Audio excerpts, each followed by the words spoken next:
hacerlo, no lo vamos a hacer tanta habladuría. Yo siempre trato de ser práctico con las clases, a pesar de eso me entiendo un poco. Pero el tema de apendicitis aguda es un tema que ustedes van a ver en todos lados. Es la patología muy frecuente.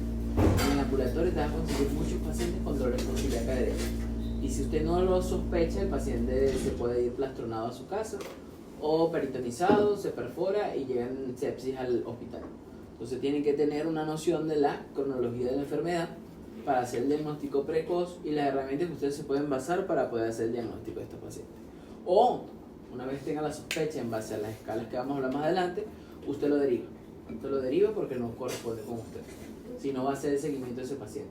Si va a hacer seguimiento del paciente y usted lo puede hacer seguimiento en casa, usted sabe, lo anota en su morbilidad y está pendiente. Cualquier cosita usted puede localizar o contactar al paciente. Si es un paciente que se puede perder de la consulta o el domicilio es lejano, usted refiere, no se quede con el paciente. Entonces, bueno, para hablar de apendicitis aguda, casi siempre es importante, en teoría, hablar de la historia. No lo voy a hacer énfasis en la historia, porque historia realmente no preocupa. Ya es como más un conocimiento de medicina general, la historia de la medicina, cómo fue la evolución de la cirugía. Desde antes cómo se hacía el diagnóstico, hasta hoy en día, cómo se realiza y cómo se abordaba antes a cómo se aborda hoy en día este tipo de pacientes. Entonces, cómo se conocía anteriormente, qué era tiflitis o peritiflitis, todo lo que estaba asociado a dolor o inflamación escociliaca derecha, pero hasta hoy en día que se conoce como apendicitis aguda, hay enfermedades SCORE, guías o que se publican para el manejo de esta patología. O sea, en realidad no son muchos los cambios. Lo que sí ha cambiado es el abordaje desde la laparotomía a la apendicectomía laparoscópica. Se trata de hacer lo menos invasivo posible. La apendicectomía laparoscópica ya hoy ha pasado también a ser apendicectomía laparoscópica monopuerto, donde no ameriten colocar más de 3 portales laparoscópicos, pero bueno, eso va a depender muchísimo de la destreza del cirujano y según el centro donde se esté formando. Lo que sí me interesa, que ustedes tienen que saber desde el punto de vista epidemiológico, ¿qué representa la apendicitis aguda?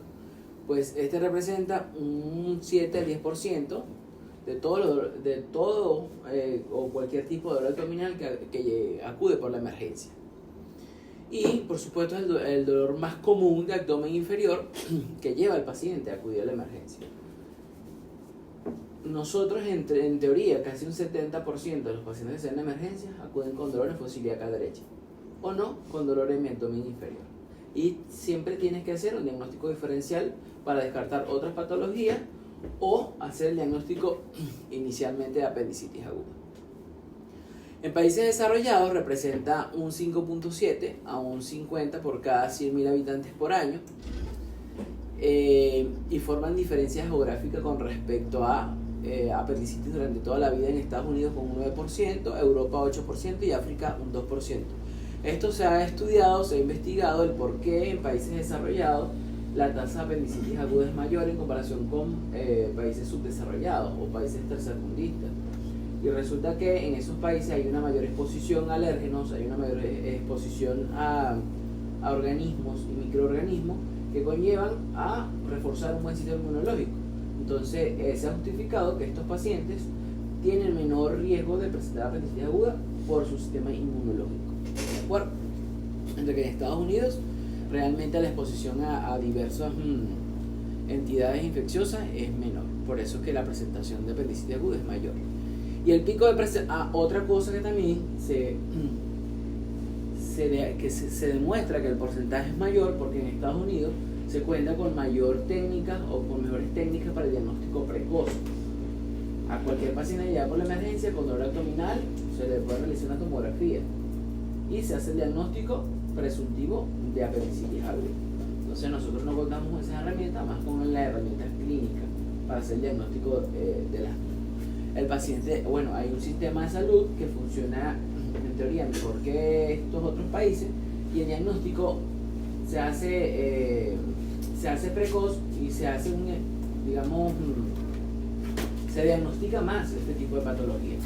En otros países el diagnóstico es retardado y el sistema de salud pues no es el adecuado.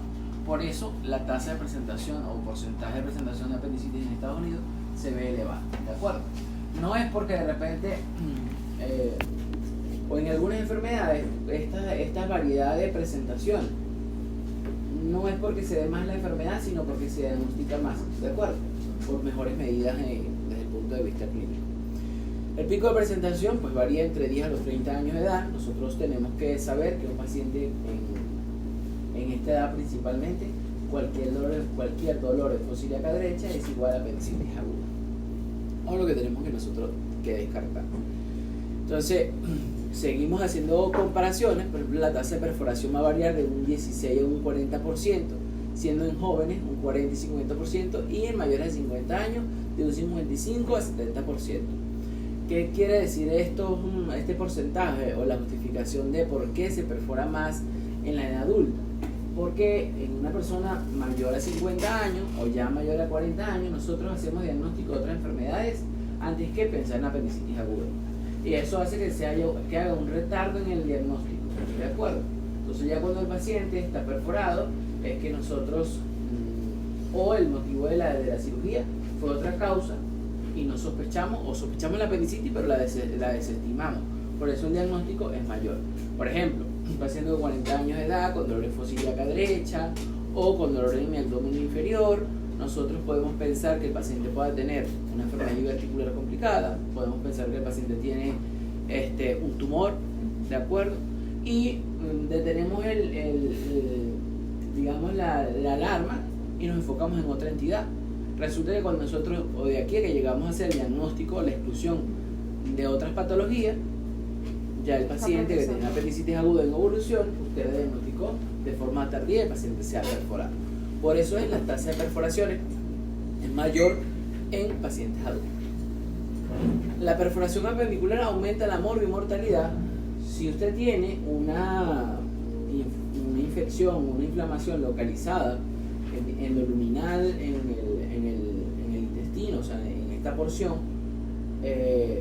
donde no hay translocación bacteriana y hace una apendicectomía en un paciente con una fase catarral o flegmonosa, tiene menos riesgo de complicaciones de colecciones intraabdominales, infecciones en sitio quirúrgico, porque no hay contaminación en la cavidad, ¿de acuerdo? En comparación con esos pacientes que presentan una perforación, donde ya hay un plastrón, donde hay un absceso, la flora bacteriana ya está localizada en la cavidad intraabdominal y las complicaciones son mayores por colección, por infección de sitio quirúrgico, de discedencia de la herida. Por eso la morbimortalidad aumenta en estos pacientes. Ahora, la mortalidad en la apendicitis aguda también va a depender de independencia de las fases en la cual se encuentra. Por ejemplo, en la fase no gangrenosa va a menos de un 0.1%, en la gangrenosa 0.6% y en las apéndices perforadas hasta un 5%. Igual guarda relación con que no es lo mismo un paciente que usted lo opera en una fase catarral donde no hay contaminación o menor riesgo de contaminación, a cuando ya en la fase gangrenosa hay microperforaciones y hay translocación de bacterias a la cavidad. Ya tienes un absceso organizado, ya tienes una colección intraabdominal y tiene pues una peritonitis localizada en este paciente, probablemente. Estos pacientes tienen mayor riesgo, tienen mayor tasa de mortalidad. ¿Por qué? Porque también pueden desarrollar sepsis, el paciente puede fallecer por complicaciones asociadas a la infección. Y en las apéndices perforadas, donde hay un mayor tiempo de evolución, con una colección, con un foco infeccioso intraabdominal, no es el mismo paciente que se opera con un apéndice en fase catarral. Entonces, realmente la mortalidad va a aumentar en dependencia de la complicación de la apendicitis aguda en la fase que pueda encontrarse. Ahora, la apendicectomía laparoscópica tiene una menor incidencia de infección de la herida, el paciente puede regresar más rápido, o sea, menor estancia hospitalaria, y la morbimortalidad es menor en comparación con las cirugías abiertas. ¿Qué ocurre? Hay algo que nosotros tenemos que discutir y conversar al respecto, porque por ejemplo, en otros países la cirugía que se le ofrece a cualquier tipo de paciente casi siempre es laparoscópica, sea cual sea la patología. La cirugía robótica ha tenido un auge importante, pero todavía en patologías quirúrgicas agudas de emergencia, la laparoscopia es el gold standard. Entonces, ¿qué ocurre? En otros países la cirugía laparoscópica tiene, o quienes operan por laparoscopia tienen una curva de aprendizaje ya alcanzada, mayor destreza por supuesto, menor tiempo quirúrgico, y esto es paciente, y la técnica se cuida más en comparación con países subdesarrollados, donde la curva de aprendizaje de la cirugía laparoscópica es menor, ¿de acuerdo? El tiempo quirúrgico se ve más prolongado. Eso le ofrece desventaja a este tipo de cirugía, y en algunos países subdesarrollados la laparoscopia tiende a ser más complicaciones porque no hizo un buen lavado, porque no se usaron las normas adecuadas. Entonces la comparación de los países desarrollados con los subdesarrollados en la técnica por laparoscopia tiene más complicaciones o más desventaja en comparación con los países desarrollados por destreza. ¿De acuerdo? Ahora, si nos ponemos a comparar a los estadounidenses, donde realmente cirugía abierta la hace un senior, es decir, una persona de edad avanzada que tiene alta experiencia, o a veces de repente no, o tiene tiempo que no hace una cirugía abierta, en comparación con estos países donde casi siempre se hace abierto por la disponibilidad de recursos, la tasa de cirugía abierta es menos complicada que en otros centros. ¿Por qué? Porque tiene mucho que ver la curva de aprendizaje y la experiencia del cirujano. Entonces, no es que yo esté ofreciendo una cirugía abierta, estoy comparando el por qué en algunos centros, por qué la cirugía abierta en países subdesarrollados, en comparación con la laparoscópica, tiende a tener menor riesgo de infección, ¿de acuerdo? Porque incluso usted llega aquí a la emergencia, usted le dice al anestesiólogo, voy a meter al paciente a las 3 de la mañana, lo voy a meter por la laparoscopia, casi pega un grito, no, abierta es mejor, es más rápido. Entonces, es como el deber ser es la laparoscopia. Siempre se tiene que ofrecer la laparoscopia. El tema es la curva de aprendizaje del cirujano, ¿de acuerdo? Y que el equipo, el anestesiólogo, no está familiarizado con que todo tenga que ser por la laparoscopia. Y es el deber ser que tiene que ser por la laparoscopia. Entonces, bueno, realmente, igual a modo general, la apendicectomía laparoscópica tiene menor tasa de complicaciones en comparación con las cirugías abiertas. ¿Por qué? Porque en la cirugía laparoscópica nosotros extraemos la pieza a través de un portal con una bolsa extractora. Dame un minutico. Una bolsa extractora cuida ahí mejor las normas de antisepsia, y este paciente tiene menos riesgo de infección. Se puede hacer un lavado directo de las colecciones y aspiración del mismo. Hola. Disculpa, venía a dar las gracias porque ayer ingresaron un familiar mío. Entonces venía a hablar con el estado de Guanajuato. Subieron a la consulta. Bueno, pero le hice a los muchachos porque ingresaron un viejito que es básicamente mi abuelo. Dale. Ahorita que lo vamos a operar mañana, pero de verdad que muchas gracias. Dale, pues no, tranquilo, yo la voy a llegar a su palabra. Vale. Entonces, en comparación con la cirugía abierta, en la cual realmente hay una incisión sobre una herida, hay contaminación del contenido intraabdominal en relación a la herida, o sea que ya este paciente tiene un alto porcentaje de desarrollar una infección del sitio quirúrgico, mientras que, por eso le digo, se cuidan más las normas de antisepsia por vía laparoscópica que abierta. Entonces esa es la ventaja entre cirugía laparoscópica sobre la cirugía abierta. Bueno, nosotros hacemos mucha laparoscopia, no sé si se han dado cuenta que hemos entrado a quirófano y casi siempre operamos laparoscopia. Algunas cosas que se siguen haciendo abiertas, pero el enfoque es que podamos hacer nosotros a futuro todo lo que pueda por laparoscopia. Siempre mantener igual la curva de la cirugía abierta, que no se puede perder porque nosotros en este país no contamos con seniors, ¿de acuerdo? O sea, los seniors están fuera del país, están en otro lado, y cuando no, están en las clínicas. Entonces, bueno, hablando de la apendicitis aguda es un proceso inflamatorio agudo transmural del apéndice cecal, y el diagnóstico esencialmente es clínico. No tenemos otro método de diagnóstico más que la clínica en este paciente, ¿de acuerdo? Ahora, ¿cómo nosotros o qué reparos anatómicos tenemos que considerar o que le pueden preguntar a ustedes realmente en este tema? La posición del apéndice cecal, ¿de acuerdo? Por orden de frecuencia, ¿dónde se encuentra ubicado? Y ¿dónde pueden ubicar ustedes el apéndice? Pues esencialmente en la pared posterior medial de 2 a 3 centímetros inferior a la válvula iliocecal. Esta puede medir incluso de 3 a 20 centímetros, y hay algunas que han llegado a medir hasta 30 centímetros de longitud.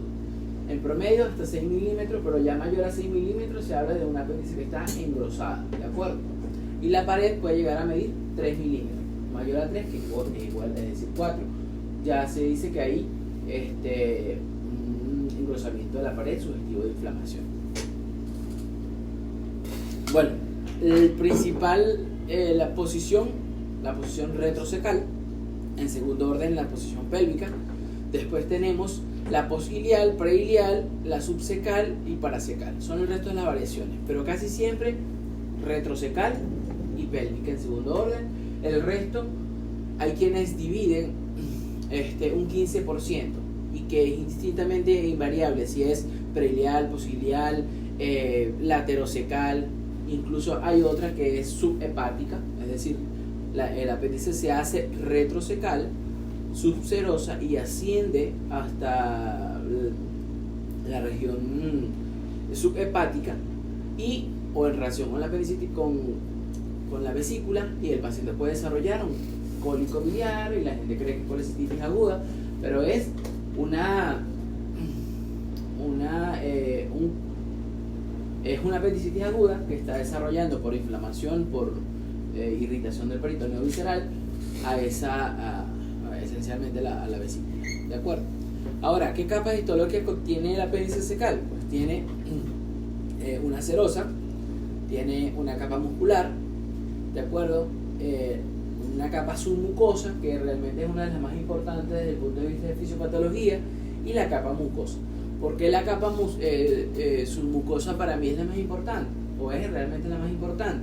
Porque allí tenemos el paso del tejido linfático y vascular, ¿de acuerdo? Ahí nosotros podemos encontrar los folículos linfoides, que son esos cúmulos que ven allí moradito o violeta intenso.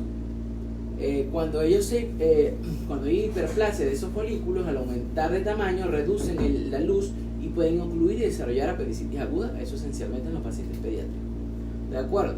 Algunos pueden preguntar de cuántos folículos puede tener el apéndice a ese nivel. Predominan esencialmente en la base y pueden llegar hasta 16 en promedio, ¿de acuerdo?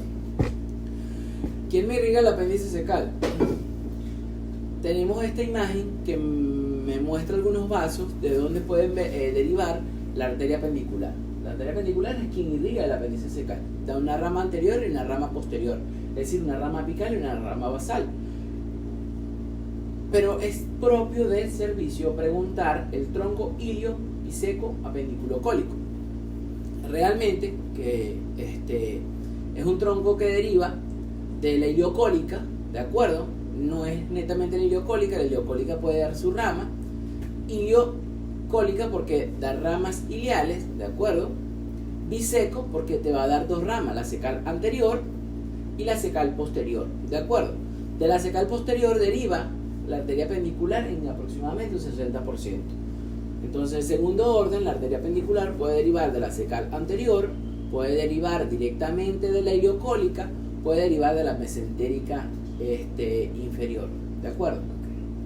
Entonces, superior, de la mesentérica superior o directamente de la aorta. Hay algunas literaturas que te hablan un orden de frecuencia en promedio de las variaciones anatómicas que puede tener la arteria pendicular, pero ustedes aprenden en el tronco ilio porque da ramas iliales, biseco da la cecal anterior y posterior, la pendicular y da ramas cólicas que van al colon ascendente, ¿de acuerdo? Entonces no es propiamente la iliocólica, sino un tronco que deriva de la iliocólica. Ahora, es importante la inervación del apéndice. ¿Por qué? Porque en vista de este tipo de inervación es que se va a desarrollar la clínica de la apendicitis aguda. Es decir, hay una inervación que se conoce como inervación visceral, ¿de acuerdo? Y hay una inervación somática. La inervación visceral propia del apéndice y la inervación somática es la inervación del peritoneo parietal. Sabemos que deriva obviamente de los nervios dorsales de la columna. Entonces, ahora, ¿qué ocurre? Que la inervación visceral va a orientar realmente de dónde migró embriológicamente este órgano. Por ejemplo, él deriva del intestino medio y desciende con el tiempo a medida que se va desarrollando el feto para posicionarse en fosa ilíaca derecha. Por eso que cuando el paciente tiene un dolor de tipo visceral, el dolor es referido en mesogastrio o epigastrio, esencialmente. Entonces, por eso inicialmente el dolor es ahí, de tipo visceral, inespecífico. Ya cuando hay una inflamación por irritación del peritoneo, obviamente visceral, y el apéndice se desplaza hacia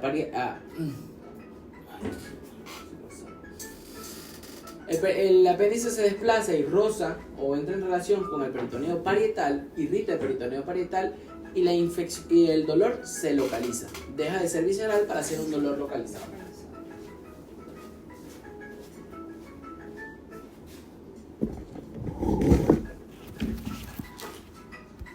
¿Qué pasó, mamú? ¿Qué pasó? Ajá. ¿Cómo? Así Sí, me mandó un hueso. Así yo voy a hacer una diligencia, porque si también el congreso mañana no he hecho una cosa. Ok, entonces, por eso se habla de migración del dolor, porque el dolor desaparece en epigastrio, desaparece del mesogastrio y se localiza en fosa ilíaca derecha, ¿de acuerdo? Pero esencialmente a medida que va pasando las horas y hay evolución, por irritación y desplazamiento del apéndice que entra en relación con el peritoneo, genera dolor en fosa ilíaca derecha, ¿de acuerdo? Entonces, bueno, eso es, o de ahí la importancia y la inervación del apéndice secal. Toda la etiología o la etiopatogenia comienza con una obstrucción del apéndice, ¿de acuerdo? De la luz de esa porción intestinal. No hay ninguna otra causa de por qué se desarrolla apendicitis. Se conocen como periapendicitis por inflamación transmural, cuando el paciente tiene otras entidades clínicas, pero esencialmente todo es una oclusión de la luz. Entonces, fíjense, nosotros tenemos a este nivel, si es un fecalito, ocluyó la luz y desarrolla toda la fisiopatología que vamos a hablar más adelante, ¿de acuerdo? Cuando hay hiperplasia linfoidea, ya vimos nosotros los folículos linfoides que aumentan de tamaño y entonces a su vez ocluye la luz, reduce el diámetro de esa luz de esa porción intestinal y no va a pasar hacia el ciego el moco que produce el apéndice, ¿de acuerdo? Todas las secreciones, las bacterias que forman parte de esa mucosa va a empezar a proliferar y se desarrolla el apendicitis agudo. Entonces, la hiperplasia linfoidea es igual a oclusión, ¿de acuerdo? De la luz. Los tumores también cuando crecen de forma bien sea exofítica hacia la luz, ocluyen por completo el apéndice y desarrolla apendicitis aguda. Los parásitos también ocluyen la luz y desarrollan apendicitis aguda. Entonces toda la fisiopatología deriva de una obstrucción de la luz del apéndice secal, ¿de acuerdo? Entonces aquí están unos cuadros de que nosotros tenemos que pensar o cuáles son los gérmenes más frecuentes en cada una de las fases, ¿de acuerdo? Entonces, tanto en gérmenes aerobios como gérmenes anaerobios, gram negativos, ¿cuáles fueron los más frecuentes en dependencia de si el apéndice estaba gangrenosa o si estaba perforado, ¿de acuerdo? Pero hay otro cuadro donde te va a estratificar en dependencia de la fase en la que se encuentra el apéndice, cuál es el germen que predomina. En las fases iniciales, que es la fase catarral y la fase flegmonosa, predomina gérmenes gram negativos, esencialmente la Escherichia coli. Ya realmente cuando hay gangrena, los gérmenes que predominan en esa fase son anaerobios de tipo Bacteroides fragilis, ¿de acuerdo? No siempre es Bacteroides fragilis. Entonces, en las fases iniciales tipo catarral y flegmonosa, siempre se recomienda administrar un antibiótico que cubra gérmenes gram negativos. Por ejemplo, cefalosporinas de segunda generación, de las penicilinas se pueden utilizar sultamicilina, se pueden usar amoxicilina por tanto gram negativos, pero esencialmente sultamicilina, ¿de acuerdo? Y a medida que vas avanzando, puedes usar incluso aminoglucósidos en estos pacientes que cubren gérmenes gram negativos. Ya cuando estamos en una fase gangrenosa o una fase que impresiona perforada, usted asocie otro antibiótico que cubra gérmenes anaerobios o utiliza un antibiótico que te cubra tanto gérmenes gram negativos como anaerobios. Por eso nosotros asociamos cefalosporinas de tercera generación, que amplía el espectro, pero actúa más sobre gérmenes gram negativos, y le asociamos metronidazol para potenciar el efecto anaerobio, ¿de acuerdo? Entonces, es la justificación del antibiótico que se usa, por ejemplo, en la emergencia en estos pacientes. Hay quienes de entrada apendicitis, cefalosporina, ceftriaxona, metronidazol, pero tienen que saber que si está en la fase inicial le puedes asociar un antibiótico que solo cubra gram negativo. Entonces, fíjense, todo inicia con una obstrucción de la luz. En esa obstrucción de la luz no hay la producción de moco que se está la secreción de moco que se está produciendo dentro del apéndice no está saliendo hacia el ciego, hay sobrecrecimiento bacteriano, ¿de acuerdo? Esto va a llevar a un aumento de la presión intraluminal. ¿Por qué? Porque va a fermentar estas bacterias, va a aumentar la presión por producción de gas. Después, esa misma presión intraluminal va a llevar a que disminuya el flujo linfático y empiece a presentar edema principalmente la submucosa, y de forma progresiva que la presión intraluminal aumenta, va a ir afectando cada una del sistema de drenaje venoso y el componente de irrigación, que es arterial.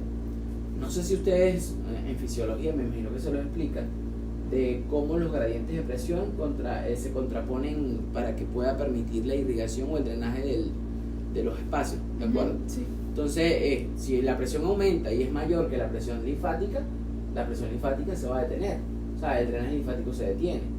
Sigue aumentando la presión, el drenaje venoso se detiene, y a medida que va avanzando, pues la irrigación se ve comprometida. Entonces, bueno, hay una obstrucción del flujo linfático y venoso, presenta edema, que esta es la fase que se conoce como fase catarral. Hay edema. Después que el edema se desarrolla, se instaura, aumenta la presión, puede haber isquemia por afectación de la irrigación, ¿de acuerdo? Y que va a llevarle esa isquemia a necrosis y translocación bacteriana, ya cuando las bacterias se traslocan de endoluminal a la pared del apéndice secal. En la fase necrótica, o realmente cuando ya hay necrosis, hay perforaciones o microperforaciones elipsoidales de la pared. Por eso es que cuando a mí me preguntan, Natalio, ¿cuántas fases hay? Yo digo nada más 3. ¿Por qué? Una fase catarral, una fase flegmonosa, una fase gangrenosa en la cual ya hay necrosis y hay microperforaciones que no se pueden evidenciar al macro. Y una fase perforada es una macroperforación evidente. Entonces, una perforada sigue siendo una necrótica. Entonces, pero con una macroperforación. Por eso yo considero que solamente hay 3. No vayan a decir que hay 3. Son 4. Pero porque aquí, eso se lo van a juzgar. Es catarral, la isquemia es flegmonosa. Aquí. No, o sea, desarrollas isquemia. Ok, ¿no? pero aquí, por ejemplo. Ok. Catarral. No, fíjese. En esta presentas catarral. Ajá, Ok. catarral. A medida que va avanzando, lo que pasa es que esto es un bosquejo, no guarda relación todo realmente con la fase esencialmente. Exacto. Pero cuando hay disminución del drenaje linfático y venoso, estamos en una fase catarral. Ya cuando hay sobrecrecimiento bacteriano, ¿de acuerdo? Por aumento de la presión de la luz, y hay edema realmente marcado de la pared y se ve dilatación de los vasos esencialmente. Okay. Y estamos en una fase flegmonosa, porque predomina el sobrecrecimiento bacteriano. Okay. ¿Qué vemos en la histología? Microinfartos de la submucosa, cosa que no se ve en la gangrenosa. Ahora, en la gangrenosa tienes los mismos hallazgos, pero ya hay necrosis de la pared, ¿de acuerdo? Y microperforaciones. Entonces, por eso yo digo, esas microperforaciones que no se ven en el macro, sigue siendo una fase perforada. O sea, la fase gangrenosa es una fase perforada porque son micro, ¿me entiendes? Pero, claro, igual, catarral, flegmonosa, gangrenosa y perforada. ¿De acuerdo? Pero cuando usted se pone a desarrollar o a buscar realmente qué pasa en los cortes histológicos o en cada una de las fases, las variaciones realmente ya hay microperforaciones en la pared, ¿de acuerdo? Que eso es igual a una fase perforada. Una vez que se desarrolla la necrosis, pues hay perforación del apéndice, lo que nosotros conocemos como un apéndice perforado. ¿Qué pasa con esta perforación del apéndice cecal? Dos cosas se están desarrollando. Cuando hay inflamación, tenemos al peritoneo que responde. Nosotros sabemos lo importante que es el peritoneo. No sé si ustedes cuando leen o revisan la fisiología del peritoneo y del epiplón, de la gran inervación que tiene, la respuesta, incluso la memoria que tiene este órgano para localizar la infección. Una vez que hay inflamación localizada, el epiplón migra, ¿de acuerdo? Los órganos migran que tienen peritoneo visceral y localizan la infección. Sí. Una vez que se perforó, puede estar allí contenido todo. Entonces, este paciente puede desarrollar un absceso, puede desarrollar una peritonitis localizada, o en lo que desarrolló el plastrón, localizó la infección y no se desarrolló absceso, no se desarrolló ningún tipo de peritonitis, simplemente el plastrón. Entonces ese plastrón a futuro puede evolucionar a mejoría del paciente, o ese plastrón se puede infectar, porque ya cuando hay perforación hay salida de contenido intestinal, hay salida, por supuesto, de todas esas bacterias que vienen del endoluminal. Entonces se abscede el plastrón, y si el plastrón se está abscedado, ya los plastrones no se operan. Un paciente cuando está plastronado no debería operarse. El deber ser es un drenaje percutáneo, o con antibiótico. Exacto, Antibiótico, el paciente tuvo mejoría. ¿Y seda? ¿Y seda Sí, el plastrón? cede el plastrón. Ok. Pero ¿qué ocurre cuando no evoluciona de forma satisfactoria? Ese absceso puede romperse y puede salir pus a la cavidad y el paciente presentar una peritonitis sistémica, o es decir, de los 4 cuadrantes, ¿de acuerdo? Entonces es cuando un plastrón apendicular deja de ser de manejo médico y pasa a ser de manejo quirúrgico. ¿Y qué es cómo se maneja el plastrón perforado? Lavado y drenaje. Nunca se busque que el apéndice, no. Lava y se drena, ¿de acuerdo? Una pregunta, ¿qué significa, peritonitis? Entiendo que existe la focalizada y de los 4 cuadrantes que es generalizada. ¿A los 4 cuadrantes a qué se refiere específicamente? La americana, ¿no? ¿Cómo? Es la división, pero es americana. La de los 4. Exacto. O sea, trazas una línea media y trazas una a través de la cicatriz umbilical. Se considera como cuadrante, por supuesto, son 4 cuadrantes que vas a tener. Si está localizado en ese cuadrante, se considera localizado. Ok. Si solo ocupa 2 cuadrantes, sigue siendo localizada, porque por ejemplo es pélvico. Okay. Lo que se conoce como peritonitis, la enfermedad inflamatoria pélvica. Okay. Sigue siendo localizada. Pero si supera más de 2 cuadrantes, se considera una peritonitis generalizada, ¿de acuerdo? O sistémica. Entonces ya es como, por ejemplo, para uno hacer referencia, no, tiene una peritonitis en los 4 cuadrantes. Es decir, donde usted esté tocando, ese paciente tiene dolor a la descompresión, ¿de acuerdo? ¿Sabe cuál es el signo de Bloomberg. Ajá, Bloomberg y el otro? ¿Bloomberg es para qué? Para todos. Por cualquier lado. Solo fósil acá derecha. Es decir, Bloomberg es para peritonitis localizada derivada de peritonitis aguda. ¿Quién está ahí afuera? Hola, ¿cómo estás? Cuéntame. Permíteme una jeringa tienes, porfa. Oye, no sé, lo que saben son los R1 y ellos tienen la llave de ese depósito. Yo no tengo, o sea, de verdad que son los R1 que tienen. Vamos a resolver, gracias. Dale, ¿Quieres que cerramos la pues, puerta? ¿ah? Cerramos la puerta. Por favor. Hola, ¿cómo estás? ¿Qué? Ni idea. No sé, Elisa. Sí, sí. Ahora ya Ayer lo vi en Instagram. ¿Hace una R? No sé, tenía una apendicitis.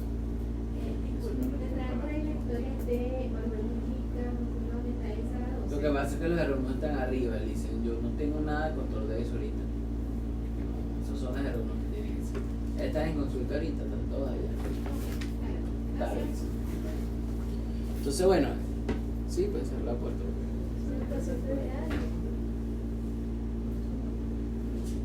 Ok. Entonces, bueno, realmente eso es lo que puede pasar una vez que se desarrolla, se perfora el apéndice, se puede plastronar, el plastrón se puede complicar. El plastrón puede ser quirúrgico, pero la intención es drenar, ¿de acuerdo? Si está sedado, el drenaje es percutáneo. O sea, no se lleven que todos los pacientes plastronados tienen que ir a quirófano, ¿de acuerdo? Manejo médico, antibiótico, no hubo mejoría, drenaje percutáneo. El drenaje percutáneo, manejo médico y egresos para la casa. A esos pacientes se le ofrecen a los 6 meses, en promedio, una apendicectomía laparoscópica electiva. ¿Por qué? Porque estos pacientes tienen un porcentaje de un 40-50% de desarrollar apendicitis aguda después de los 6 meses. Entonces, por eso se plantea una apendicectomía laparoscópica, ¿de acuerdo? O sea, igual el paciente tiene que operar. Hubo un momento donde existía la tendencia del manejo médico de la apendicitis aguda. El paciente con apendicitis aguda, antibiótico, 7 a 15 días y lo egresaba. Pero, ¿qué pasa con los americanos? Que los americanos, ellos no pueden tener un paciente hospitalizado por mucho tiempo. O sea, eso es mucho gasto para el Estado. Entonces, es tener un paciente casi 15 días hospitalizado con antibiótico endovenoso, con más de 2 o 3 terapias con un antibiótico, lo egresas a los 6 meses. O sea, fíjense que el costo de los antibióticos, la atención médica, que es muy costosa en Estados Unidos, y egresarlo para después reingresar al paciente y operarlo, entonces no es factible. Por eso hoy en día todo el tratamiento de la apendicitis aguda quirúrgico, ¿de acuerdo? Por gastos. Una pregunta, nos comentó que hay 2 maniobras para lo de la realización peritoneal, el hombre que es hipocilíaca y la otra ¿cuál es? El otro que tienen es el signo de, déjame que se me olvidó, que no es el mismo. Cuando hay dolor a la descompresión en otro sitio que no es fosiliaca derecha, no es lumbar. Ok. Es el signo de, ya te lo voy a buscar, porque a mí siempre se me olvida, tiene nombre Yo pensé propio. que Rosy. No es Robson. Robson es dolor a la compresión, o sea, traslocación de gases de derecha Por de izquierda a izquierda derecha. y ahí de la derecha. te lo voy a buscar. Ajá, ya va. Es el signo de, creo que se escribe Genau Musi.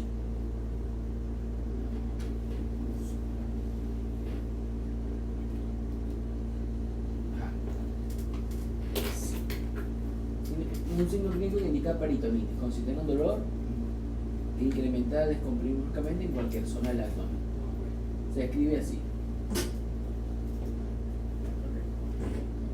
Búscalo porque eso lo pregunta mucho la doctora. Búsquenlo porque eso lo pregunta mucho la Se doctora. escribe como Genau, como Guinea, pero con G.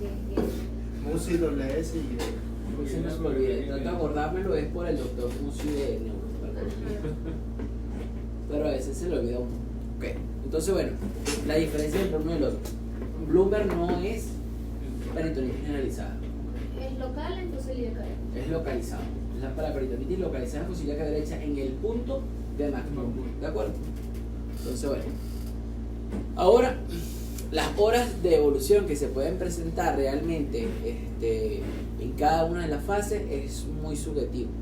No hay unas horas precisas que usted va a decir, mira, una vez que inició el dolor del paciente periumbilical, a las 6 horas deja de ser catarral. No, o sea, es un promedio, recuerden.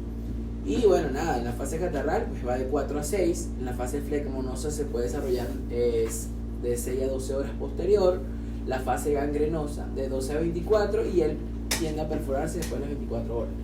Tampoco es tan preciso, ¿de acuerdo? Nosotros hemos operado pacientes hasta con 3 días de evolución y simplemente están en una fase gangrenosa. Eso es de esperar. Una pregunta. ¿Y se empiezan a contar las horas desde que empiezan los síntomas del paciente en epigastro? ¿Dolor periumbilical o a nivel de epigastro? Sí. Es que cuando empieza a desarrollar ese, digamos, a las 6, 8 horas, el paciente tiene migración de dolor en promedio. Cuando el dolor es difícil que después de 24 horas el dolor se localice en fosa ilíaca derecha. Al menos que el paciente tenga otras comorbilidades, sea diabético, pacientes de inmunosupresión. Los pacientes inmunosuprimidos no se desarrollan así como con esta clínica tan florida. Porque estos pacientes casi siempre terminan perforados y acuden con peritonitis. ¿De acuerdo? O el paciente manifiesta un síndrome de diarrea y el paciente acudió por la diarrea y resulta que tiene una peritonitis generalizada secundaria a una perforación de apéndice secal. ¿De acuerdo? Esto es parte realmente más de las fases del apéndice secal, de la apendicitis aguda. Ahora, ¿qué van a preguntar ustedes? Esto, la clínica, porque esto es lo que predomina en el paciente con apendicitis aguda y la que ustedes van a desarrollar para hacer diagnóstico, ¿de acuerdo? Entonces fíjense, el dolor comienza a nivel periumbilical. Esto se conoce como cronología del paciente con apendicitis aguda, un dolor periumbilical, o el dolor puede estar localizado a nivel de epigastrio, puede estar acompañado de hipo o anorexia, la presencia de náuseas, el dolor va a migrar a fosa ilíaca derecha, presenta vómitos y por último desarrolla fiebre. Esta es la cronología de lo que se conoce, también se conoce cronología de Murphy, ¿de acuerdo? O cronología de la apendicitis aguda. ¿Qué es cómo debería comenzar? Siempre el dolor migratorio, que puede ir acompañado no de náuseas y vómitos, de diarrea, y ¿con qué termina? Con fiebre. Si la fiebre comenzó primero y el paciente tuvo dolor, busque otras causas porque probablemente no sea una apendicitis aguda. La fiebre comienza después que se instaura el proceso infeccioso como tal.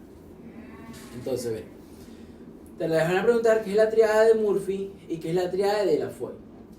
La triada de Murphy es dolor en fosa ilíaca derecha, la presencia de náuseas o vómitos y fiebre en este paciente.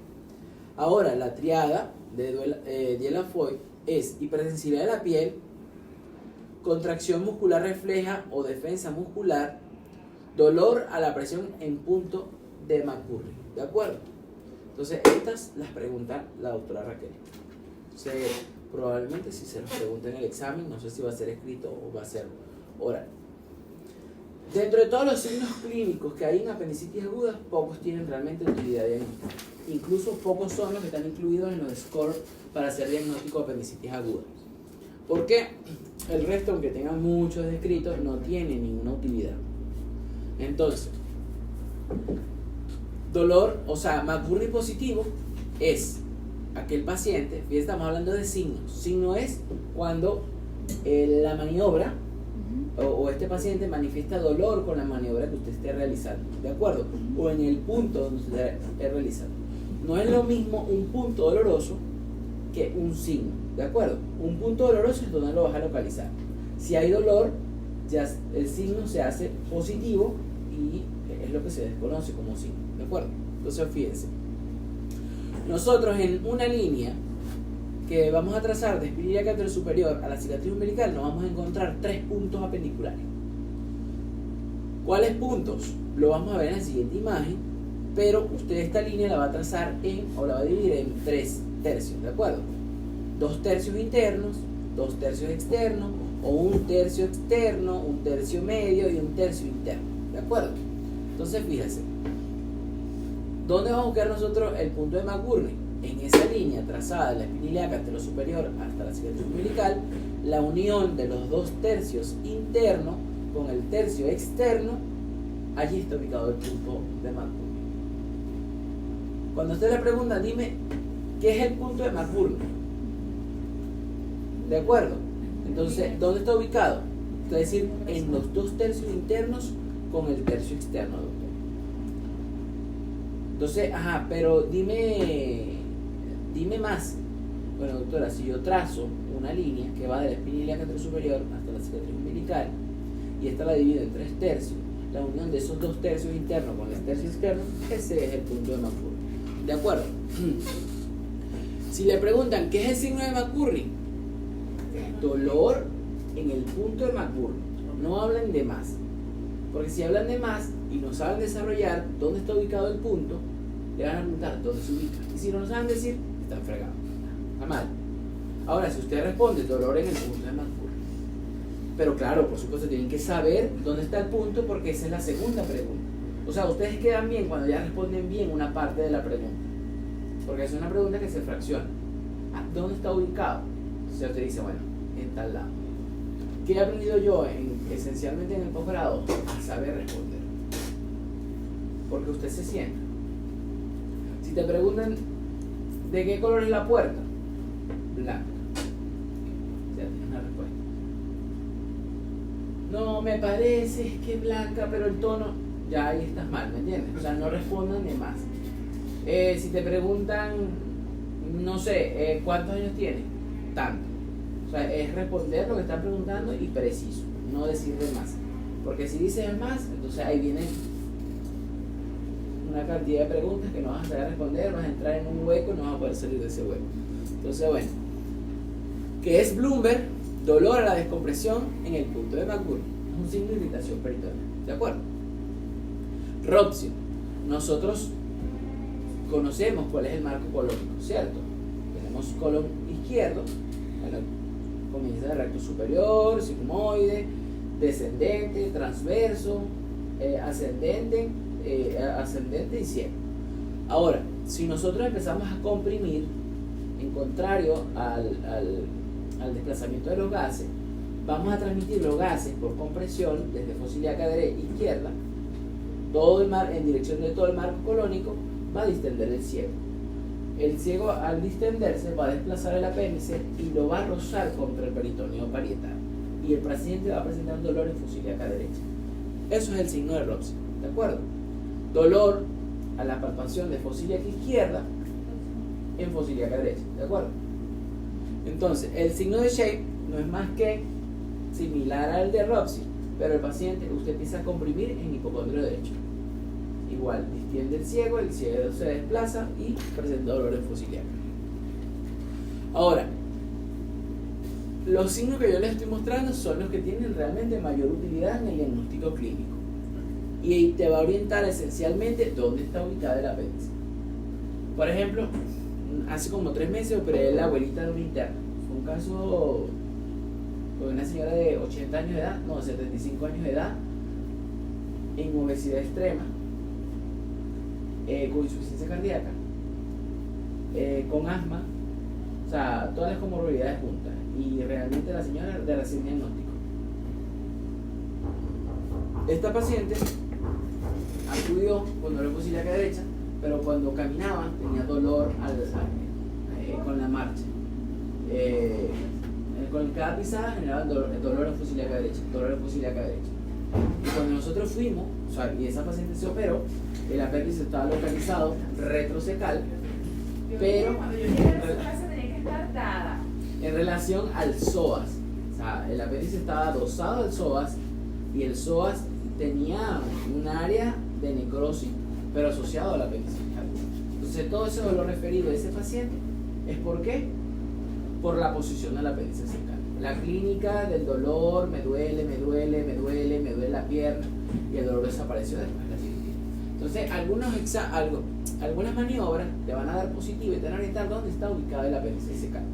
Ejemplo, si un paciente tiene síntomas urinarios, dolor orinadera y tiene examen de orina que está patológico, probablemente la posición del apéndice sea pélvica y guarda relación con la vejiga, ¿de acuerdo? O puede estar en relación con alguno de los uréteres, probablemente. Si es subhepático, el paciente presenta los síntomas de un cólico biliar y usted cree que es una colecitis aguda. Entonces todo esto va a variar en dependencia de la posición del apéndice. Si está retrocecal, ¿puede doler en la región lumbar? Puede doler en la región lumbar porque si está retrocecal subserosa y guarda relación con la riñón también. Entonces fíjense, los otros signos que ustedes pueden observar es el signo del obturador. Esencialmente cuando el apéndice es pélvica, el dolor pélvico es la rotación interna del muslo. El apéndice es pélvico porque el apéndice es masculino. Yo dije el apéndice. Cuidado. Esa me llamó esta mañana. Después ¿Y que hablé verdad? contigo, Stephanie, que te dije, no sé nada de él, me llamó. Me ha dicho, la apéndice. Digo, si yo te dejo solo 24 horas y te vuelves un animal del campo. El apéndice.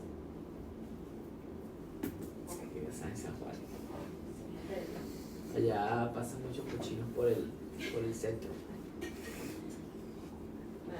Bueno, entonces, fíjense que aquí nosotros vemos como el paciente está en decúbito dorsal y se flexiona el muslo sobre el tronco y la pierna sobre el muslo y se hace una rotación interna. En este momento el músculo, el obturador se desplaza, se contrae y comprime el apéndice secal. Por eso realmente este paciente que tiene esta posición pélvica presenta dolor en fosa ilíaca derecha. Así como el signo del iliopsoas o el psoas, cuando nosotros en paciente en descúbito lateral izquierdo, hacemos una extensión de todo el miembro superior, una hiperextensión. Al desplazar el psoas se contrae, levanta el apéndice secal y genera dolor en fosa ilíaca derecha, ¿de acuerdo? Y es realmente por desplazamiento del mismo y por, compresión del apéndice. Y el signo de Dunphy, que es el dolor incrementado en fosa ilíaca derecha con la tos, ¿de acuerdo? El signo de Aron, dolor en el epigastrio, la compresión en el punto de mácula. Realmente de todo esto, el psoas, Robson y obturador son los únicos tres signos que tienen, y McBurney, que tienen, utilidad clínica, que han demostrado que al estar positivo el paciente puede presentar o presenta apendicitis aguda. El resto de otros signos que ustedes pueden conseguirse, lo pueden conseguir con todos los nombres que ustedes quieran, con la diversidad que quieran. Incluso hay uno que se llama el signo del Pérez Carreño, que no es más que el paciente, sí, está descrito y lo preguntan mucho en el hospital Pérez Carreño, el paciente que está en camilla y usted le indica que se siente, que se coloque en bipedestación, pero esa bipedestación es brusca, de forma repentina. Entonces cuando el paciente se deja caer de la camilla, presenta dolor en fosa ilíaca derecha. Entonces fíjense que se pueden encontrar diversos signos. Yo tengo un signo que podría describir, pero hay que buscarlo. Cuando tengo la yo ya me gradúo y capaz no me ven mucho por acá, solo cuando venga como adjunto. Pero para mí es muy frecuente que todo el paciente que yo voy a llevar a mesa operatoria, que se permite examinar cuando está sedado, uno palpa en fosa ilíaca derecha y puedes palpar la sensación de un enfisema localizado. Y esa localización de ese enfisema localizado lo han tenido, para mí, casi un 90% de los apéndices que hemos operado. Entonces, eso es un signo que habría que describir. De cuántos pacientes desarrollan enfisema localizado que se pueda palpar en fosa ilíaca derecha. ¿Cómo se siente el enfisema? Lo siente, ¿sabes qué? Las bolsitas, o como una bolsa de pan, póngala sobre la mesa, que no te aplastadas. Usted empieza a palpar la bolsa, siente cómo suena la bolsita, ¿sabes? Así se siente más o menos un enfisema, ¿de acuerdo? Y aunado a eso, cuando palpas en fosa ilíaca derecha, vas a sentir el desplazamiento de los gases. Palpa y siente cómo se desplazan los gases allí localizados. Entonces puede estar asociado al alivio regional, por la distensión del ciego. Eso es algo muy propio. Pero bueno, no lo he leído en ningún lado, pero yo creo que habría que una describir. pregunta esa. Tienes 10 signos apendiculares, pero no es solo que me los digas, sino que tienes que saber cuál es el fundamento por el que ese signo puede estar positivo, que es lo que le está explicando nada. Evidentemente hay unos que me ponen más en práctica que en otros. Hay literatura que dice actualmente que el más fidedigno es el signo de Dunphy. El paciente tose y tiene dolor en fosa ilíaca derecha, eso es. Para mí sigue siendo el lumbar. A mí un punto de McBurney doloroso con un lumbar positivo en un caballero. También eso es claro, no los criterios, a las escalas diagnósticas siempre No, bien, ahorita. eso, las escalas diagnósticas son una herramienta importante para nosotros. Yo las pongo en práctica. Aquí, en la clínica, esa es la diferencia entre, y lo voy a mantener, entre nosotros y otros médicos en otro lado. todos los juguetes, como se dice vulgarmente. Estoy en el Brigham en Boston. Tengo todo. Igualito interrogaría a mi paciente, igualito tocaría a mi paciente. Porque es distinto. Te orienta de una forma distinta. El interrogatorio es importante. Tocar al paciente es importante. Tener el tomógrafo es importante. Pero no hacer el ejercicio. Mientras lo podamos hacer y no llegan los robots, yo quisiera seguir haciendo. Entonces, nada de eso. Pregunta de examen, las escalas diagnósticas. ¿Cuántas conoces? ¿Cuál eliges y por qué? Porque cada uno tiene también su fundamento, sus características, sus ítems. Pregunta de examen. Los puntos. Los puntos particulares, porque tienes que ser semiología, dónde vas a tocar y por qué, qué relación tiene eso con mi evaluación con el diagnóstico de apendicitis. Pregunta de examen.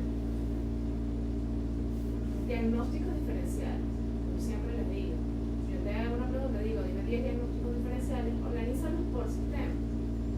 2 respiratorios, 2 ginecológicos, 2 ginecourinarios, 2 del paciente masculino, 2 gastrointestinales y así, organizados, esquematizados. Si ustedes se acostumbran a responder esquematizado y ordenado, la vida se me va a hacer fácil. Sigue, bueno. Okay. Vamos a ver esto, y no sé cómo, pero lo vamos a hacer. A mí me vale la pena una clase, a menos que la de Natalia. Son 2 horas.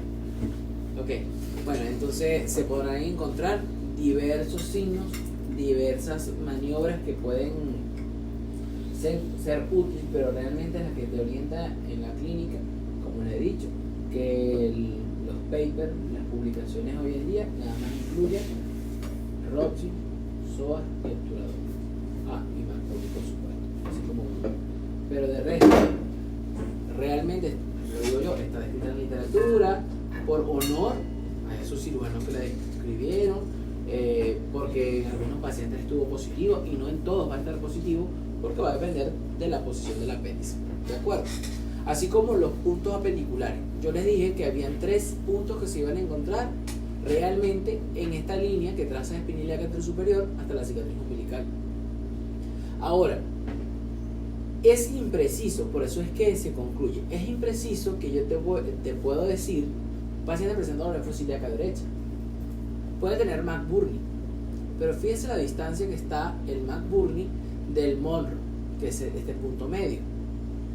¿Será McBurney o será Monro? Y miren lo cerca que está del punto de Morris. ¿Será McBurney, Monro o Morris? ¿Qué me orienta? Realmente esto está situado esencialmente cuando es el apéndice retroseca, casi siempre es McBurney. Puede estar medial al ciego, puede estar en, no sé, a nivel de mesogastrio, en cualquier otro lado, pero yo palpo y todo esto duele en fosa ilíaca derecha. Por eso es que la clínica, o por eso las escalas diagnósticas, lo único que menciona es dolor en fosa ilíaca derecha. O sea, no discrimina. Algún punto puede orientarte en la posición del apéndice. Por ejemplo, cuando es LAS, ya sé que es pélvica. Ahora, cuando sé que es Sonnenberg, también es posición pélvica. Y el punto de Gallagher también. Entonces, tiene mucha utilidad todos estos puntos dolorosos. Te pueden orientar la posición, pero no son de mucha utilidad para el diagnóstico, ¿de acuerdo? ¿Por qué? Porque toda fosa ilíaca derecha duele. Entonces ahora, ¿se los van a preguntar? Sí. ¿Por qué? Porque son puntos de referencia en el cual ustedes van a ubicar o van a palpar a este paciente. Entonces, el punto del SN, que es un punto que se encuentra ubicado 2 centímetros por arriba y por fuera de la espina ilíaca anterosuperior. ¿De acuerdo? Esencialmente cuando la posición es lateroseca. El punto de Morris, que es este punto que tenemos aquí, es la contraparte de lo que vendría siendo el punto de McBurney. Es decir, es un punto que se encuentra en la unión de los 2 tercios externos con un tercio interno. ¿De acuerdo?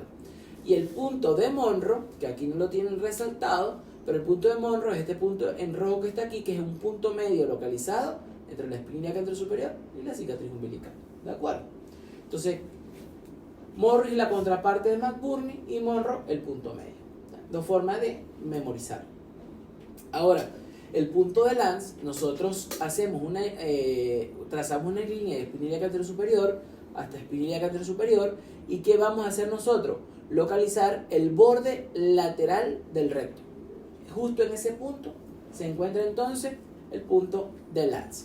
Y el punto de Sonnenberg lo que hace es dividir esa misma línea igual en tercios.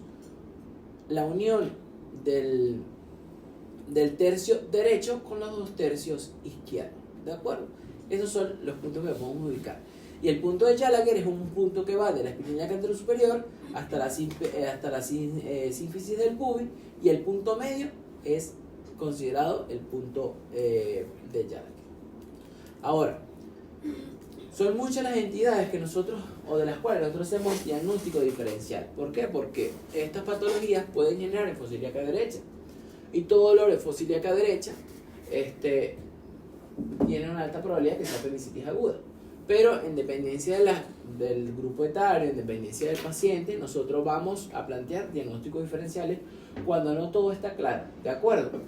Si usted tiene un paciente que tiene dolor de enfosía ilíaca derecha, pero no tiene cronología de Murphy, no tiene náuseas, vómitos, diarrea, tiene otra clínica, y usted dice, no estoy seguro, pero el paciente tiene dolor exquisito de enfosía ilíaca derecha, usted se plantea diversos diagnósticos diferenciales que pueden presentar dolor de enfosía ilíaca derecha. ¿De acuerdo? Pacientes con ileitis terminal, el hilo terminal donde termina en el ciego está en enfosía ilíaca derecha. Una obstrucción intestinal, una intussusección, principalmente en los pacientes recién nacidos, o algún tipo de tumor que favorezca esta intussusección, y presencialmente o esencialmente se puede ubicar asa delgada, ¿sí? Ilio terminal. Un paciente con ulcus péptico perforado que hace o desarrolla periapendicitis, y es la causa de un diagnóstico desarrollo en periapendicitis, el paciente es llevado, lo que lleva a la consulta de este paciente es el dolor de enfosía ilíaca derecha, pero la causa de ese dolor de enfosía ilíaca derecha es un ulcus péptico perforado. Entonces ahí nosotros nos vamos a hablar un poco de lo que es el apéndice de Valentino o el síndrome de Valentino. Valentino eso no le importa a ellos, ahí es donde yo te quiero agarrar, ese tipo de cosas no le importa a ellos. No, sí le importa, eso no les preguntar. No les importa. Porque a futuro, les cuento. Tú le preguntas eso a Rosmarie, Liliana y Rambert y no se lo saben. No, es que no se lo saben.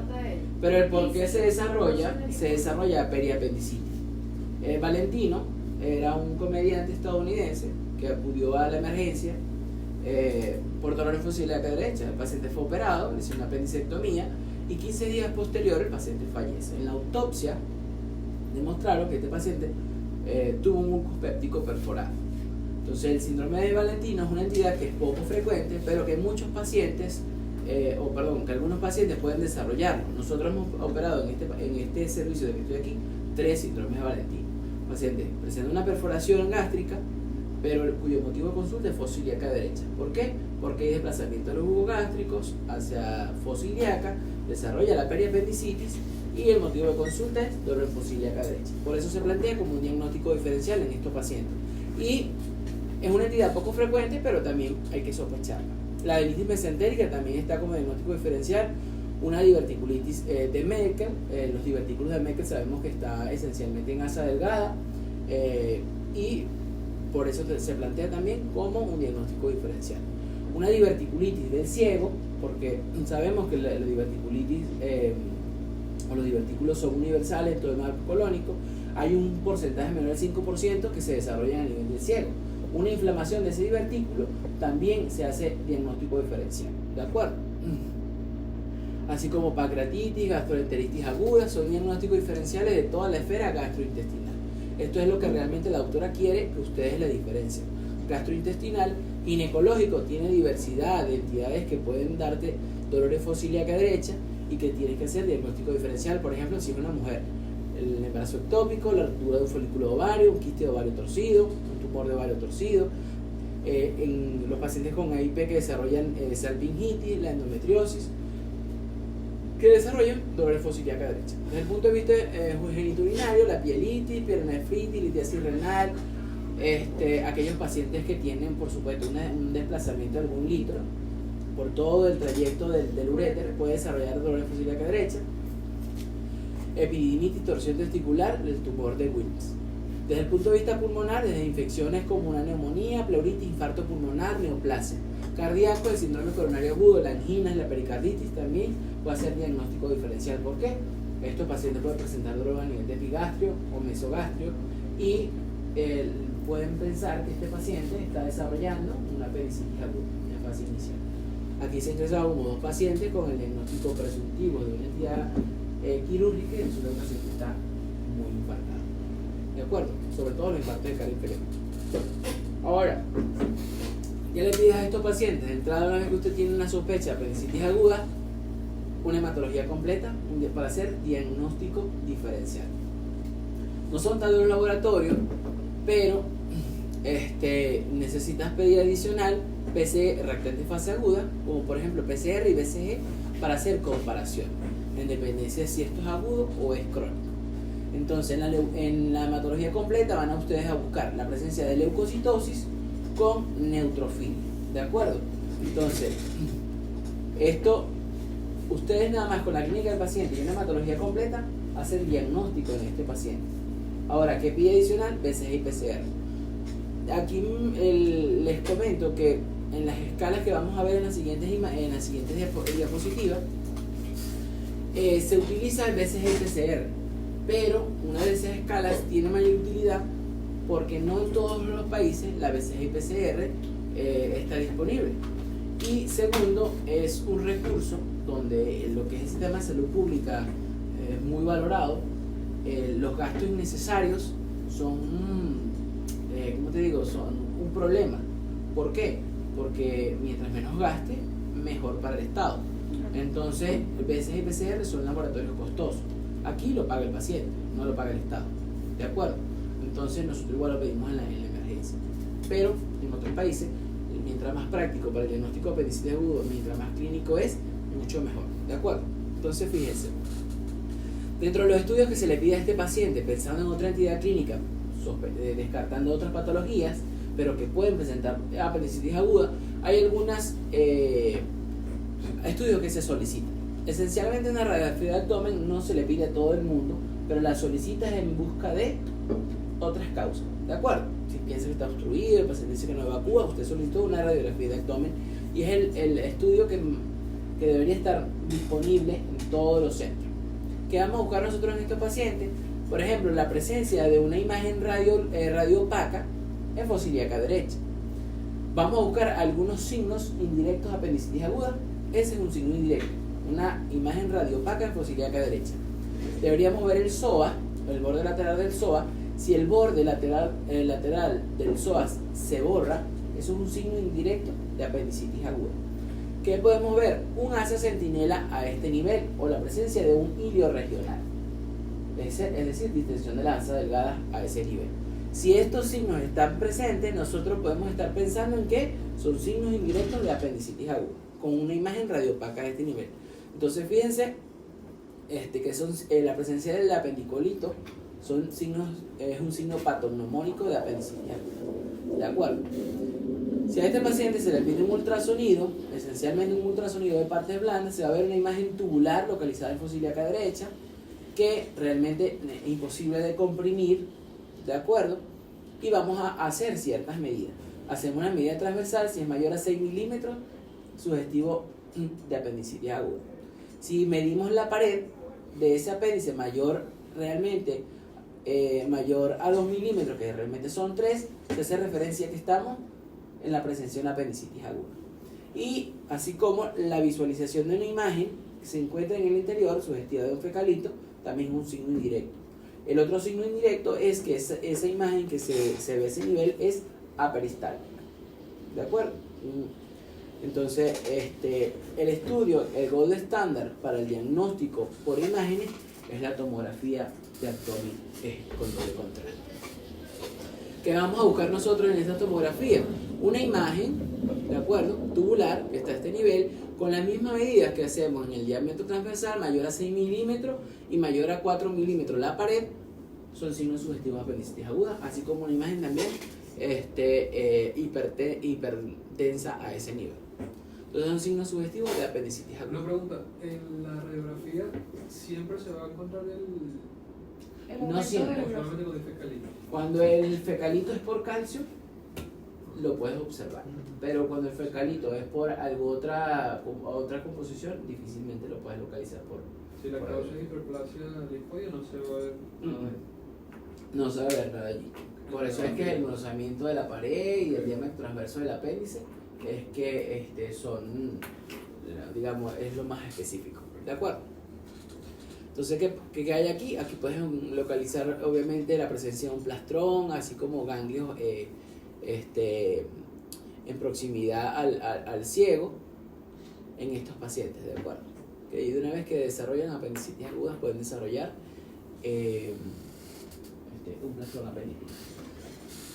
¿A qué vamos a terminar nosotros con todo esto? A desarrollar las escalas de diagnóstico de apendicitis aguda. Estas son las que la doctora estaba haciendo énfasis y les van a preguntar probablemente, ¿de acuerdo? La escala Alvarado, EIR, la de la Sociedad Americana de Cirujanos, Caravan y Ripaz. Todas estas escalas van a englobar la clínica del paciente y algún laboratorio que se le realice. Esencialmente, ¿por qué es de tanta utilidad la escala de Alvarado? Porque va a incluir los síntomas del paciente, los signos que usted evalúa en este paciente y simplemente una hematología completa. Entonces, ¿necesitas mucho para hacer diagnóstico de este paciente? No. Entonces, fíjense, los síntomas van de migración de la fosílica derecha, anorexia, náuseas o vómitos.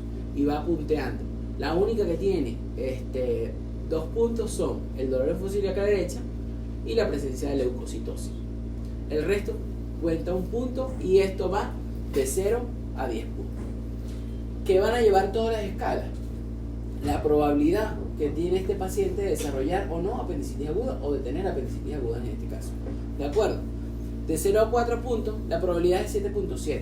Este paciente se le dan signos de alarma y se observa.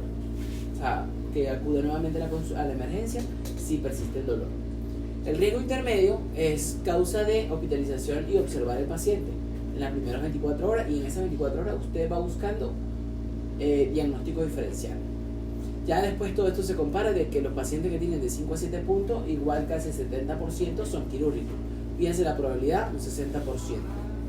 Y el alto riesgo o la alta probabilidad de apendicitis aguda ya cuando tiene más de 8 puntos, ¿de acuerdo? Casi un 90% presentan apendicitis aguda. Entonces, esto se opera directamente. En estos pacientes se observan en menos de 24 horas, pides estudios y ya alcanzas el diagnóstico por tomografía, lo que tengas en ese paciente, o descartas otras patologías. Pero tiene una probabilidad de un 57, de un 60% de que sea apendicitis aguda. Doctor, una pregunta. La doctora que justificamos cuál escala utilizamos, eso lo pasamos. La justificación de la escala de Alvarado, usted, doctora, o todo el mundo, la escala de Alvarado tiene tanta utilidad porque solamente amerita la clínica del paciente y simplemente una hematología completa para hacer diagnósticos diferenciales. Es más aplicable, es adaptable fácilmente y de más fácil utilidad y aplicación, ¿de acuerdo? Es decir, usted la puede comprender, la puede entender fácilmente, ¿de acuerdo? En cambio, empezamos a ver las siguientes escalas. Nosotros vemos que en la escala de EIR tiene cierta similitud, pero ¿qué me desglosa a nosotros esta escala? Que incluye la proteína C reactiva. Dijimos que esto en otros centros o a nivel global, Alvarado es aplicable a nivel global, pero si usted empieza a compararla una con otras, no es tan precisa. La mejor de todas realmente es EIR. Después comparan Alvarado, Ripasa, EIR, que son estudios realmente. Pero ¿qué ocurre? Que fíjense que el dolor o la resistencia te la van a su clasificar si es leve, moderada o grave. Entonces, como no es objetivo precisar el tipo de dolor, porque ya te lo refiere el paciente, la temperatura y desglosan el grado de leucocitosis, ¿de acuerdo? Entonces es un poquito más específica, pero la hace un poco más engorrosa al aplicar. Y además que requiere de la realización de una PCR para poder aplicar esta escala.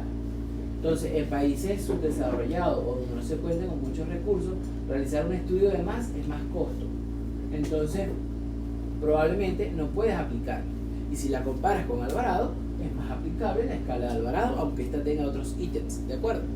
Entonces, igual tiene 10 puntos y te habla de similitud, la probabilidad que este paciente tenga apendicitis aguda y el manejo que se le hace a este paciente, ¿de acuerdo? Fíjense, de 8 a 10, el paciente va a quirófano, en intermedio el paciente se mantiene en observación y se realizan estudios realmente de imagen para poder hacer diagnóstico de estos pacientes. Y ahora, esta otra, que es realmente de la Sociedad de Cirujanos, Americana de Cirujanos, fíjense que desgloban. También desglosan el rango de laboratorio, el recuento leucocitario, la proporción de neutrófilos, lo hace un poco más engorrosa, los síntomas en menor de 24 horas y el grado de la PCR. Entonces, ¿es fácil de aplicar? No es fácil de aplicar. Entonces, como no es aplicable, sigue teniendo mayor uso Alvarado. ¿De acuerdo?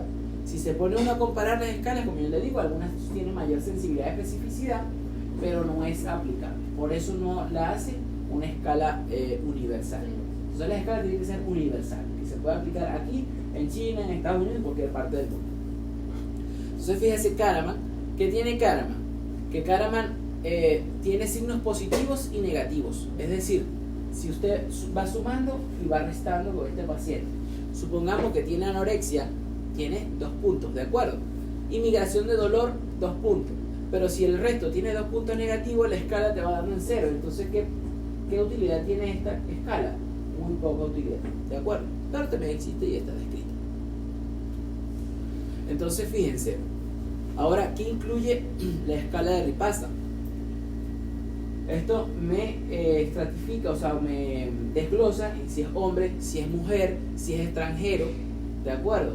Entonces ya en realidad el diversificar la escala tampoco la hace aplicable, ¿de acuerdo? Entonces sí, es de muy buena utilidad dentro de las mejores escalas. Después de ER está Ripasa y por segundo está Alvarado, pero fíjense cuando aparecen los síntomas, si es mayor o menor a 48 horas, tampoco la hace muy práctica. El no ser tan práctica no la hace ser la mejor escala, ¿de acuerdo? Entonces fíjense, y desglosan el grado de laboratorio. Eso con respecto a las escalas diagnósticas de apendicitis aguda, y por eso que escala de Alvarado sigue siendo, digamos, la escala más aplicable. A pesar de, en comparaciones con estudios posteriores, la mejor escala diagnóstica es la escala de EIR sobre Ripasa, comparan Ripasa Alvarado, y la ventaja de Alvarado es lo que le está poniendo. No requiere gran ¿Cuál es la diferencia que tiene la de Alvarado con la modificada? La Alvarado modificada, la diferencia que vas a tener va a ser realmente con los rangos de laboratorio, tanto de leucocitosis como neutrofilia, que eso ha variado muchísimo en comparación con las anteriores. ¿De acuerdo? Y eso es todo. Ya esto es técnica quirúrgica que ya ustedes no manejan. Que si es por el Salazar. Entonces, bueno, son cosas. Gracias. Gracias, doctor. Muy buena. Monta hernia. pero quiere que le monte esta que está aquí. No sé si es la misma o tienes modificaciones. Sí. Porque no le vamos a dar a él todos los planos musculares, porque no les interesa. No, si les interesa que saben, muchachos. Si no me lo doctor ahorita, cuando sale de uno aquí, una pregunta, no me lo Le decir. han sacado una cirugía. De hecho, ya una cirugía yo creo que está muerta. Ay, No, pero. Me falta poquito. No, ¿cuántos años? 1, 2, 3. No, estás loco. Me tiene enferma tenerlo. ¿Te imaginas? ¿Qué reír? No, yo lo conozco a él de ¿qué? De la jefa, de Ustedes no tercer quieren año. que yo me case, me consiga un buen esposo, Pero que eso- tenga 3 hijos. Pero después haces No, yo voy a darle un masaje a mi esposo en pie. ah, en ese caso, Mira, se lo trae y se lo da. ¿Cuál es la que tú quieres? es esa. No sé. La biología de hernia. Yo siempre me pongo a hablar y hablar y hablar y ellos no me ponen esa clase. Bueno, te voy a ceder el puesto. No. Te ¿Qué? quedas ahí. Eso sí, es café. Estas niñas, ellas van a conseguir marido más tarde que yo, porque el café les quedó rico. Por lo menos le digo a mi esposo, mira, mi amor, anda a comprar un buen café